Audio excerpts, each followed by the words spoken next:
Chapter 19. Maturity. Don't wonder why the grown-ups are not inviting you to their party, as long as you are still playing in the sandbox. I have talked about the gospel of Jesus, about our identity in Christ, about knowledge, about salvation, about authority, about the Holy Spirit, and about life in Christ.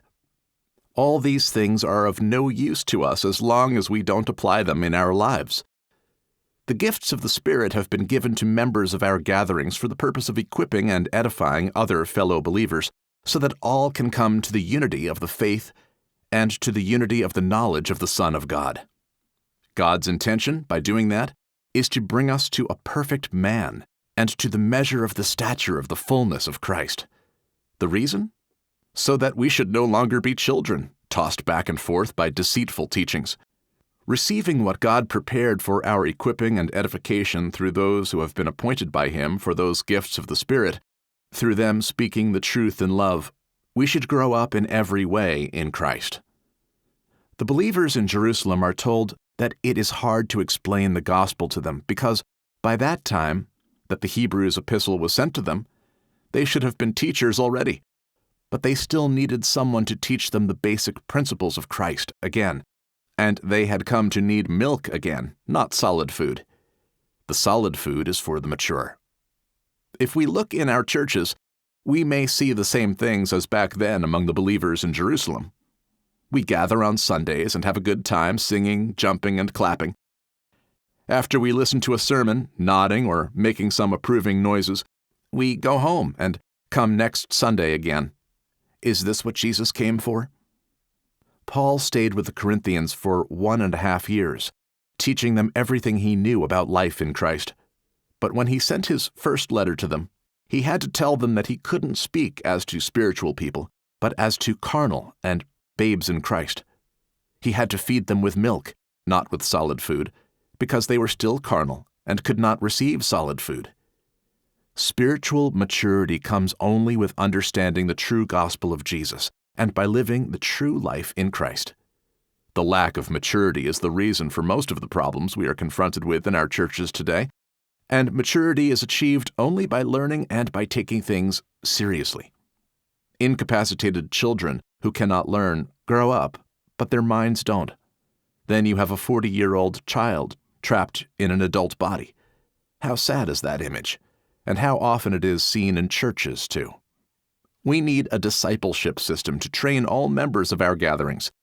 The Jerusalem Jewish believers were told that they, as it was not specified that their leaders, all should have been teachers by now. Churches cannot do it, because everything is about the Sunday service, spending all their money, resources, and energy to have the best service every time. Then there are the families with their children taught and shaped by the secular institutions, influenced by bad friendships, by media, and by an endless choice of questionable entertainment on their mobile phones, at a mouse click or a remote control button away.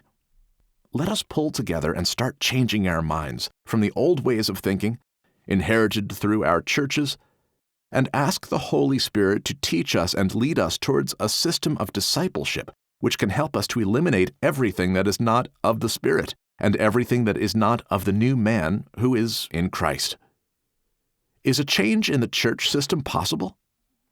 Even if you question things that are totally not of the gospel of Jesus and of no use or profit for the believers of a church, they will argue that this thing you want to change is not a bad thing. We do things that are not bad for God and for our fellow believers because there is nothing else to do. There is nobody to bring the gospel to because almost everybody belongs to a church and believes to be a Christian, and everyone else has made up his or her mind rejecting everything in connection with religion. The only thing left is probably to convince believers of other churches to come with you to your church because you believe that your church is better than theirs. There is no preaching the gospel to non-believers, baptizing and teaching them life in Christ anymore. We just have to bring them to church. If you open your mouth to talk about Jesus, people think that you are talking about religion, and will not listen because they wouldn't want to be like the religious people they know in their circle of acquaintances. If we look around what religion and Christianity is today, What some teach and what they practice? Do we really want to associate Jesus with them? Everything goes in the same pot, and Jesus is lost in religion. What do? We need to stop converting people to our religion and learn to walk by faith in Christ and get a real discipleship first, before preaching the gospel to others. Discipleship takes time and effort, especially because of the perverted teachings of some Christians, teachings which a believer who is in Christ should be able to confront, but can't do so without discipleship. We can find an example of immaturity by reading Paul's letters to the Corinthians, where he describes a lot of bad behavior towards other believers, false teachings, misunderstanding, and misinterpretations of the gospel of Jesus among themselves. Maturity starts with respect for the mature ones and for those who can teach you. With maturity comes authority, and Jesus gave his authority to us. Authority comes down from God to Jesus, from Jesus to the husband, from the husband to the wife, and from them to their children. Respect goes up from the children to the parents, from the wife to the husband, and from the husband to Jesus. Let's get serious and work towards the maturity which comes from learning the gospel and from the application of it first in our lives, getting transformed by the renewing of our minds, by learning the truth and putting our faith in Jesus, walking by the Spirit. Maturity is never achieved unless our relationship with God is restored.